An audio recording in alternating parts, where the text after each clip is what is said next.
Alright, folks, this is going to be a video to help you guys start to understand the relationship between images. This is going to be in relation to our next technical assignment, which I just published just a few moments ago, Photograph as Document. So up until this point, we've just been doing sort of technical things, practicing with different variations of light, technical settings, things our cameras can do or can't do, and figuring out the limits of those things. So I want you to start to take those lessons and start to apply them to really big photographic ideas. Now I know we've touched on the photograph as a document in the past, how the photograph has an inherent ability to want to tell us the truth, but we can certainly really easily lie and manipulate those things quite clearly and quite easily. So I'm not telling you to lie or to make things up, but I am telling you to be a director. I'm telling you to make really conscious decisions of what you're including and what you're excluding in your frame. And within those inclusions and exclusions is going to become a lot of decision making. So when you make those decisions, I want you to be very clear on how you're maybe excluding something in the first frame, but then including it in the second, and how the exclusion of those elements can sometimes make a much bigger impact if you wait to show them. So I'm not going to go through this whole entire assignment, but I do want to talk about a couple of different images made by Robert Frank. Now Robert Frank, and there's a video that I want you guys to watch within this technical assignment down here from the Smithsonian that'll give you sort of an interlude to this video that you're watching right now. So if you haven't watched this link yet, stop now and go watch it. So I want to talk about just a few photographs from Robert Frank and his series The Americans. Now it's really important to know that Robert Frank is not American. He is English, British English. So he is very much looking at our country from an outside perspective. Which is fascinating, right? And sometimes it's really enlightening to see something from the outside rather than being the inside, because one, we're attached to those things that we're closest to, and we can't really look at them with a fresh perspective or even an objective perspective if we're not outside of it.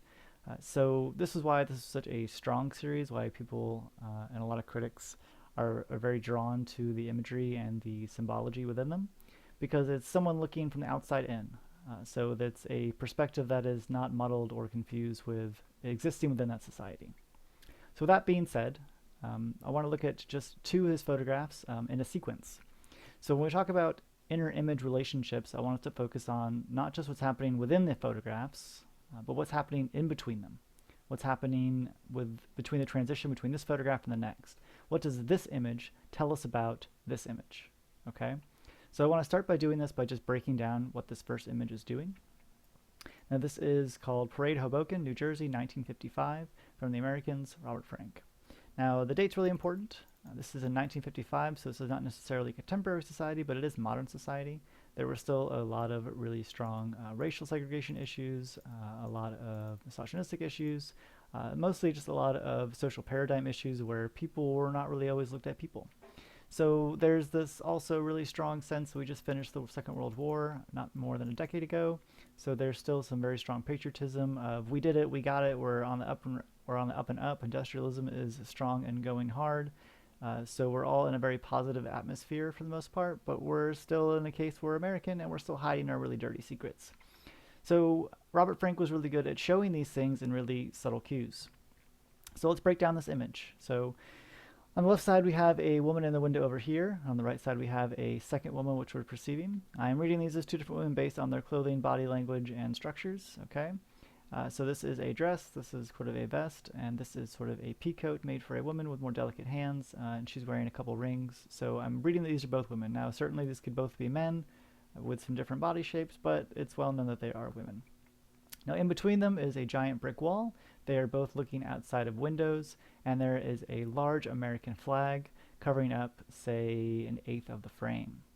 Now what's interesting about this is that there's sort of images within images. Even if we're not breaking down the composition and how we're moving around, this is a good rule of thirds composition. We can see that there's almost two images or three images that we can really read and look into. Now the first two images are the portraits of these two women. Now the first portrait, the face is slightly obscured, but we still get some details, but there's also a slight disgusted, if not retching or sort of taken aback view, even if not that much so, just sort of a candid look into what's going on. Now she may not have been aware that she's being photographed, but she's certainly taking a glance into our general direction, so there is a gaze there. So when we talk about gazes in photographs and people looking into the camera, there's a lot different relationship there of people not being able to see or looking out of the camera, looking away from the frame. So typically where people look, we also look where their eye line goes. And if that eye line is going back to us, we suddenly become very aware that we're looking into the frame as well. So this photograph already is making us quite aware that we're looking at people, that we are being confronted with those views, and we are confronting this person. Now this is very different from the person over here, who we cannot confront. We cannot see what they're doing. We can see that they're playing with their face, perhaps eating something. We can make some suggestions there, but we don't get to see what they're doing. We don't get to know where they're looking, and we can't really confront that person. So already this person has a lot of weight on them. We have to confront that quite a bit. It's like walking through a crowd of people and knowing you're being watched, right? It's a very similar type of feeling. So it's also important to notice now that why is she being covered up and how is she being covered up? So this person is being covered up with an American flag being ruffled over, and this is a very conscious decision. She's almost being decapitated by the flag itself. That her facial structure, that her identity is being overwhelmed with this giant American flag. So we can say that they're identifying as Americans in some way. Now, this person not being identified is sort of the butt of the flag, right? Almost like the flag pole. So there's some interesting relationships happening there. So we can already kind of determine just from this image that we're looking at Americans, especially given the American flag, that it's describing the people in some interesting ways, that we can make some assumptions, make some interpretations based on what's being hid or what's being revealed. Now, we don't get to see the entire building. Don't get to see exactly where this is. We know it's in Hoboken, New Jersey, so we can kind of get a metropolitan city type feel. But at the same time, this could very much just be a couple apartment complexes or a small building structure where we can see a couple different people. Now, all those things are really important to note because the location of this place is very important to the entire series. We need to know that we're in America and what part of America that we're in. So all that being said, we can make some really cool assumptions again from these two people and the largeness of this American flag. We have a very strong sense of place and the type of people that we're dealing with. So with all that being said, let's move to the next image. This is Trolley, New Orleans, 1955, from the Americans by Robert Frank. So what does the first image tell us about the second one? We're still in America. We're now in New Orleans rather than Hoboken, New Jersey. If we know anything about the geography of our own country, that's quite a bit ways down, okay? So we're looking at two very different parts of our American society perhaps, but what's being similar, right? The structure of the image itself. So in the very first image, they're telling us to compare these two people based on these framing structures. And we're using that comparative analysis in terms with the symbology of the American flag and the other contextual clues of where they are. We have the same ideas happening here. We still have the same window structures, the same division. There's just more to deal with. So again, we made this comparison by this being the heavier weight. We're dealing with this person first. That makes us compare it to this person over here. So we have to do the same thing. Okay. There's still the rule of thirds going on. There's still there's also some other things going on as well with some crosses and some X's and stuff going on. But we have to make the same comparative analysis between these people in this trolley. Okay. So from left to right, based on gazes as well, so all these people are confronting us minus this last person in the back. So we try to confront each one of them, right? This man looking through us to the glass, who's being kind of covered up by this tint, so he has a small advantage of being able to look at us where we can't fully look at him. This woman up here giving us this kind of judgmental gaze. These two children right here, the young girl kind of, not having a great time. She's on a bus, I'm not sure. And this young man looking at us directly while holding on to the bar. And then suddenly a man back here looking at us with a much more solemn look on his face, and then finally the woman in the back looking off slightly, maybe more a gaze. So we can start to make comparisons between these people, and if you're not familiar with segregation in 1955, we did not allow anybody to sit where they wanted to on the bus at that time. So white, white, white, African American, African American. Now this is a very telling sign of where America is at this point, and it's not very positive, right? So we sort of had a negative connotation here, giving us strife and reasons to why this is happening, right? By also looking at the different gazes of these people, we have some more judgmental gazes, more reserved gazes, and again, the more solemn or saddening gazes of the men and women in the back. So we can kind of make those assumptions and make those details and interpretations just by those relationships right there. Now we can also see that there's still this separation, right? There's this huge gap, right? That there's the gap here, here, here, and here, kind of dividing each of these people up. Now there's a much larger gap here. So why is this gap larger, right? We can kind of make an assumption that maybe these are very different people at this point. Maybe these people aren't so different in this one, but they're being made to be different given these white dividing lines, okay? So again, we can start to make interpretations based on the structure of these images, and based on the things that we can see in between, we're being told how we should start to read and compare the people and individual things in between these images. So just already, right, if we're using the same compositional structure, the same framing techniques, we can use the same thing in the next photograph to help us figure out how we should start comparing things and how we can start to interpret things. This is a very strong technique between images to build meaning and context.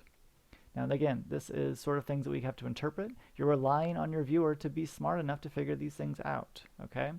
Do not underestimate your viewer, but do not assume that they know too much. Give them information, leave them breadcrumbs to follow.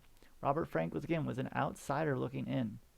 So we need to leave clues like the American flag, these portions of segregation, this symbology in the background, that is a Walgreens drugstore. We can start to place some of these objects and some of these symbols as means to understand what and how we're supposed to look at them.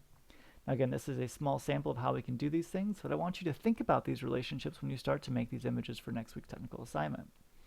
How are you building relationships between the first image and the second image?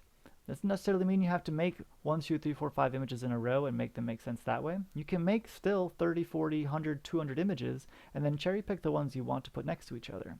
So not only do I want you to make these 5 images for this document project, I want you to be very, very decisive on which image goes next to which. Which image are you starting on? Which image are you ending on? What's happening in between each of those images, and where do we start and where do we end? Think of a narrative. How are you telling the story? What information are you giving us in the beginning, and what are we doing with that information by the time we get to the end? If you can't answer those questions in a really succinct, meaningful way, then you don't have enough information in your photographs, and you need to re-edit them or rephotograph them. Again, that is a lot of information to deal with, but these are photographic projects. You guys know how to do these things by now. You have the tools to compose, to use color, to use light, to tell stories, to convey narratives, to do things that you want to do. So I'm giving you this project to test those abilities. So I hope you have fun with this. Again, you can refer back to this in the Smithsonian video to help you understand the relationships between these images. The Smithsonian video does a lot more detail in determining much more images in between, so you can get a much better feel for a series of images. And if you have any questions about this, reach out to me in Discord or email. I'd be happy to talk to you about this more personally. By all means, have fun. Stay safe.